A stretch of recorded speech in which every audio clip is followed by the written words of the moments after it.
Okay guys, ගොඩක් කට්ටිය තියෙන issue එකක් තමයි යාළුවෝ daily bias එක හොයාගන්න බැරි වෙන එක. ඉතින් guys mainly මම කියන්නම් daily bias එක හොයාගද්දි මේක crypto වලටත් ඔයාලට මේ විදිහට use කරන්න පුළුවන්. ඔයාලට daily bias එක ගොඩක්ම අවශ්‍ය වෙන්නේ ඔයාලා intraday trades කරනවා නම් එහෙම නැත්නම් day trading වගේ කරනවා නම් daily bias එක ගොඩක් අත්‍යවශ්‍යයි. ඉතින් අපි daily bias කියන්නේ තේරුම තමයි දවසේ target එක කොහෙද තියෙන්නේ මේ පැත්තට market එක move වෙන්නේ මේ විදිහට කියලා. ඉතින් මේ daily bias එක ගැන කතා කරන්න කලින් ඔයාලා power of 3 ගැන පොඩි idea එකක් තියාගන්න. normally daily candle හැදෙද්දී කියන්නේ මෙහෙම daily candle හැදෙද්දී අපි මේ කතා කරන්නේ buy පැත්තට. හරිද guys? buy පැත්තට කොහොම කතා කරද්දී normal daily candle කොහොම හැදෙද්දී මොකද්ද වෙන්නේ normal? guys මෙහෙම open එකක් වෙනවා. low එකක් හැදෙනවා. high එකක් හැදෙනවා. close වෙනවා. ඔන්න හොතයි වෙන්නේ. ඉතින් ඔතන යන්නේ power of 3 කතන්දරේම තමයි. කියන්නේ accumulate කරලා manipulation එකක් දීලා හොඳ high එකක් කරලා පොඩි retracement එකක් දීලා close වෙනවා candle එක. ඔක තමයි daily candle එකේ වෙන්නේ. එතකොට අපිට normally පොඩි theory එකක් තියෙනවා guys. normally මේක ගොඩක් අදාළයි gold වල GBP USD වල ඒත් එක්කම euro USD වල නෑ euro USD වල මේක වැඩි එක. හිතන්න එපා. gold and GBP USD NAS 100. ඔන්න ඔය තුනේ චුට්ටක් හිතලා බලන්න. මම මේ සාමාන්‍ය forex trade කරන කට්ටිය කියන්නේ forex trade කරන කට්ටිය මගේ channel එක බලනවා. ඒකයි මේ crypto trade කරන කට්ටිය මේක එච්චර උඩට ගන්න එපා. normally accumulation phase එක දෙනවා Asian session එකේ. ඊපස්සේ manipulation එක දෙනවා ගොඩක් වෙලාවට London session එකේ.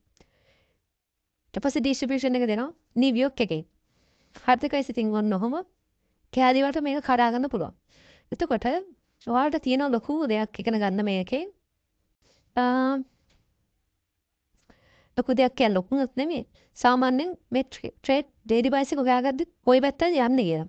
ඉතින් මේකට මම personally use කරන දෙයක් කියන්නම්. ඔයාලට මේකේ පුළුවන් daily time frame එකේ CRT. හරිද guys? ඒ කියන්නේ candle range theory. I think as candle range theory එක use කරන්න පුළුවන්. ඒත් එක්ක 4-hour liquidity runs. guys මේක හොඳටම ඇති. ඔයාලට මේ දෙක විතරක් හොඳටම ඇති daily bias එක හොයාගන්න. ඉතින් දැන් අද දවසේ මට daily bias එක දැක්කම කියදැයි මේක sell එකක් වෙන්න ඕන කියලා. මොකද හේතුව මම 4-hour time frame එකක ඉන්නේ. බලන්න මෙන්න මෙතන මේ liquidity sweep කරලා තියෙනවා. කියන්නේ මේක external range liquid එකක් all the way downside ගිහින් තියෙන්නේ. මෙතන මේ fair gap එක internal liquid විතරක් act කරනවා. එතකොට මේක at least මෙන්න මේ fair මෙන්න මේ range එකට එන්න ඕනේ. කියන්නේ තා පිප් 50 40 ගණක්වත් 40ක්වත් පල්ලෙර එන්න ඕනේ. අද වෙස් ඉතින් කොහොම normally කතා කරන්න පුළුවන්. කියන්නේ මම එක් කිව්වේ එහෙමයි. ඊට පස්සේ daily candle එක අපි කතා කරොත් daily candle එකට CRT දැම්මොත් හරියට daily candle CRT දැම්මොත් අපි දන්නවා මේකේ මුලින්ම candle හැදලා තියෙන මෙන්න මේ low එක sweep කරලා guys. හරිද? මේ low එක sweep කරලා හැදුණා නම් ඊළඟට ගන්න ඕනේ මෙන්න මේ high එක guys. හරිද? හැබැයි මම පොඩි දෙයක් කියන්නම්. මෙන්න මේ candle එකේ දැන් previous day candle එක ගොඩක් indecision candle එකක් වගේ තමයි වෙලා තියෙන්නේ. ඒ කියන්නේ මේක buy පැත්තට නැහැ, sell පැත්තට නැහැ. මේ දවසත් එහෙමම දා. හැබැයි මේක sell පැත්තට බරයි. හේතුව මම පොඩි දෙයක් කියන්නම්. මේක slightly ඔළුවේ තියාගන්න. මෙන්න මේ body එක සාර්ථකස් මේ body එකේ තියෙන එක්තරා volume එකක්. ඔය body එකට වඩා යටින් toss වෙලා pressure එකක් පෙන්නොත් මේ වගේ. කියන්නේ sell පැත්තට pressure එකක් පෙන්නොත් අන්න මෙතන sell පැත්තට volume එක වැඩි. දැන් මේක මේ buy වෙන්නේ. බාරවල් කිව්වනේ මම මොනවා ගින් පෙන්නන්නම්.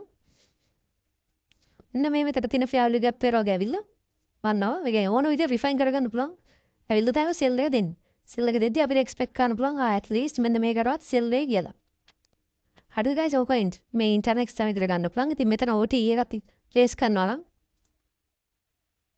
ඒකත් ගන්නට tally වෙනවා. ඉතින් මෙතන CST entry එක ගහන්න පුළුවන් විනාඩි 34 වගේ පස්සේ බලන්න පුළුවන් ඒක. කොහොම හරි guys ඔය bias කියන එක වර්ධින්න පුළුවන්. මේ bias කියන එක අපි use කරන bias එකත් එක්ක තව අපි use කරන දෙයක් තමයි daily profiles කියන්නේ. මේක අදාළයි සාමාන්‍යයෙන් නම chart එකකටම වගේ daily profiles අපි use කරනවා. ඊට පස්සේ අපිට ඕන weekly profile එකක් use කරන්නත් පුළුවන්. ඉතින් මම ඔය ගැන ඉස්සර වීඩියෝ එකක් ගේන්නම්. ඉතින් මේ CRT method දෙකට තමයි ඔහොම daily කියන එක අපි බැලුවේ. ඉතින් මම පොඩි trick එකක් ඔයාලට ගිල්ද නැන්ද ඔයාලා ඉන්ටර්නල් එක්ස්ටර්නල් කතන්දරේ දන්නවා. ඉතින් මගේ අර වීඩියෝ එක බලලා මම ඩේලි කැන් දෙකේ පොඩි සිද්ධියක් කියලා දෙන්නම්. ඔයාලා බලන්න මෙන්න මේ ප්‍රීවියස් කැන්ස් හරිද? මෙන්න මේ කැන්ල් එකේ හරි ගස් මේ තියෙන ලෝ එක මේ තියෙන එක්ස්ට්‍රීම් හයි එක. මේ ලෝ එකට වඩා බොඩි එක ක්ලෝස් වුණොත් මේ පැත්තට කියන්නේ සෙල් පැත්තට බොඩි එක ක්ලෝස් වුණොත් ලෝ එකත් කඩාගෙන ගිහලා ඩිස්ප්ලේස්මන්ට් එකක් වගේ මෙන්න මෙහෙම ක්ලෝස් වුණොත් නෙක්ස්ට් කැන්ල් එකත් සෙල් එකක් වෙනවා. බාන්න වෙලා නැද්ද කියලා. හරිනේ. ඊට පස්සේ බලන්න guys. මෙන්න මේ කැන්ල් එක. මේ කැන්ල් එකේ බලන්න යට සෙල් පැත්තට බොඩි ක්ලෝස් වෙලා තියෙන්නේ. ඒ කියන්නේ නෙක්ස්ට් කැන්ල් එක. ඒ කියන්නේ ඊට කැන්ල් එකත් ගොඩක් තුටස් සෙල් වෙන්න පුළුවන්. හරි guys එහෙම මෙතෙන්දත් තියෙනවා. ඉතින් දැන් ඕක හරියට වට ක්ලියර් නැතිලා තමයි කරන්න ඕන මොකද ෆුවර් ගියා. බලන්න කෙලින්ම බලන්න පුළුවන් මොකක්ද වෙන්නේ කියලා. ඉතින් ෆුවර් ගැන මෙතන කතා කරන්න බෑ guys. මොකද මේ ගොඩක් නොයිස් එක වැඩි එතන. මේ chart එකේ. මෙතනත් ෆුවර් වල අපිට පේන්නේ නැහැ ලොකුම දෙයක් කියන්නේ මෙහෙම. මෙතන external range liquid එක කියලා පේනවා. එච්චර තමයි guys. ඉතින් daily එකෙන් තමයි ඔයාලට මේකේ ගොඩක් සමානලා match එක ගන්න පුළුවන් වෙන්නේ. ඉතින් බැරි වෙලාවත් daily ඔයාලට clear නැත්තම් තමයි මම කිව්වේ ෆුවර් එකට යන්න කියලා. අද වගේ දවසක ෆුවර් එකේ clear ඔයාලට පේනවා කියන්නේ. මොකද්ද වෙන්නේ කියලා. මෙතින් සෙල් පැත්තට නගින පේනවා. ඉතින් මේ කැන්ල් එකෙන් තමයි කතන්දරේ ඔක්කොම යන්නේ. ඉතින් මේ කැන්ල් එකේ guys මේ උඩ තියෙන buy side liquid sell side liquid තියෙනවා. liquid shape කරා use අනිත් පැත්තට යනවා. CRT තීරකමයි මේ daily buys use කරද්දී අපි පාවිච්චි කරන්නේ. ඉතින් guys මේ daily buys කියන එකේ ඔයාලා කියන මේ daily buys එක මේ buys මේ හොයන විදි තියෙන guys. හරිද? මේවා එකක්වත් 100% win දෙන දේවල් නෙමෙයි. මේ හොයන විදි වල ඔයාලට පුළුවන් නම් කොහොම හරි කළා කියන්නේ මේක ලස්සනට කරකව ගන්න. ඔයාලට ලොකු දෙයක් කරගන්න පුළුවන්. ඒත් එක මම කියන්න ඕනේ ඔයාලට පුළුවන් නම් liquid එක idea එකක් තියාගෙන daily profiles and week profiles තියාගන්න. ඔයාලට මේකේ චුට්ටක් accuracy එක වැඩි කරගන්න පුළුවන්. චුට්ටක් කියන්නේ ඒක buy time වැඩි වෙනවා. ඇත්ත කතාව. මොකද ඔයාලට expense එක වැඩි වෙනවනේ. ඉතින් buy time වැඩි වෙනවා. ඒක ඔළුවේ තියාගන්න. එතකොට ඔයාලට පුළුවන් ලස්සනට මොකද වෙන්නේ කියලා බලන්න. දැන් මම පොඩ්ඩක් පෙන්වන්නම් මේ මොකද වෙලා තියෙන්නේ කියලා පෙන්වන්න. guys බලන්න මෙතන Asian වල මෙහෙම liquid හදාත ගින් තියෙනවා. ගොඩක් දුරට මේක sell වෙන්න පුළුවන් ඩෝන් ගාලා. හරි guys ඉතින් මේ බලන්න ගොඩක් මේකේ බලන්න මේ Asian එකේ high එකක්. ඒ කියන්නේ Asian එක buy වුණා. London එකේ buy වුණා. New York එකේ 9 am වෙනකම් buy කරලා ඩාර සෙල් එකක් දුන්නා. ඉතින් ඔන්න ඔය වගේ දෙයක් high වෙන්න පුළුවන්. බැරි කමක් නැහැ. ඉතින් දැන් උනත් සෙල් එක ඩෝන් ගාලා පටන් ගන්න පුළුවන් 9 වෙනකම්. ඊට පස්සේ ආයි චුට්ට සමහරට buy වෙන්න පුළුවන්. මේ හැම normal වෙන දෙයක් තියෙනවා. ඉතින් මේ time and price එමත් පොඩ්ඩක් දැනගෙන තියාගන්න. ඒ කියන්නේ සාමාන්‍ය මේ time එකට මේ price එක මෙහෙම ඇඩ් කරනවා කියලා ඔළුවේ තියාගන්න. මොකද ගොඩක් එක වටිනවා guys. හරි. ඉතින් මට මේකේ තමයි daily buys එක ගැන මෙච්චර කියන්න තියෙන්නේ. ඉතින් normally ඔයාලා කැලේ focus කරන්න ඕනේ daily කැලේ. ඉතින් ඒකට use කරන්න 4 hour use කරන්නේ liquid funds. දැන් අපි මෙතන ගත්තොත් මේක වෙල external range liquid. අරක external range liquid. ඊට පස්සේ මේක වෙලා එකත් external range liquid එකක් වෙනවා. ඊට පස්සේ price එක sell වෙන්න ඕනේ මෙන්න මෙතන. මේක තමයි වෙලා 1 hour internal range liquid. ඒතකොට මේක තමයි high එක. කොහොම හරි එතනින් sell එකක් වෙන්න ඕනේ. එහෙම වුණ නැත්නම් price එක මේ fair value gaps වල එන්න පුළුවන්. ඉතින් bias එක කියන ඒවාට තින්න පුළුවන්. trades loss වෙන්න පුළුවන්. අපි loss වෙන එක ගොඩක් අඩු කරගන්න ඕනේ. winning trades වල වැඩි risk කරලා losing trade වල අඩුවෙන් risk කරාම තමයි මොකද gain එක වලට ගන්න පුළුවන් වෙන්නේ guys. ඉතින් ඒකට ඔයාලා මොකද කරන්න ඕනේ? journal කරන්න ඕනේ.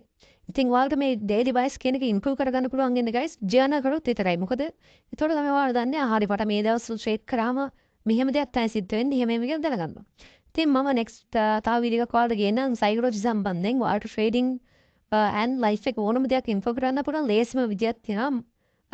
මම ඒක ඔයාලට ඉස්සරහට ගේන්නම්. guys මේක තමයි daily bias ගැන මට කියන්න ඕනේ. ඔයාලට මොන හරි ප්‍රශ්න තිබ්බොත් තේරුම් නැත්නම් අනිවාර්යෙන් comment section එක පෙන්ටක් දාන්න. and අනිවාර්යෙන්ම මගේ Telegram group එක join වෙන්න. මම ඒකේ තිබ්බ votes ටිකක් තමයි අරගෙන මම දැම්මේ මේකට. මොකද මම ඒකේ ඔයාලගේ votes ගන්න next video එක මොකක්ද කින්ද බන්ද කියලා තෝරගන්න. ඉතින් ඒ හින්දා අනිවාර්යෙන් ඒකට join වෙන්න. ඔයාලට මොනවාරි තව දැනගන්න දේවල් තිබ්බොත් ඒකෙත් message එකක් දාන්න. මම පුළුවන් ඔයාලට reply කරන්න. ආයෙත් guys මම ගොඩක් busy අතනම් ගියොත් අප කමක් නැහැ. ඔයාලට පුළුවන් වෙලාවට message එකක් දාන්න. ප්‍රශ්නයක් නැහැ. එහෙනම් මේක තවද වීඩියෝ එක මොනවා ප්‍රශ්න තිබුත් comment එකක් දාන්න.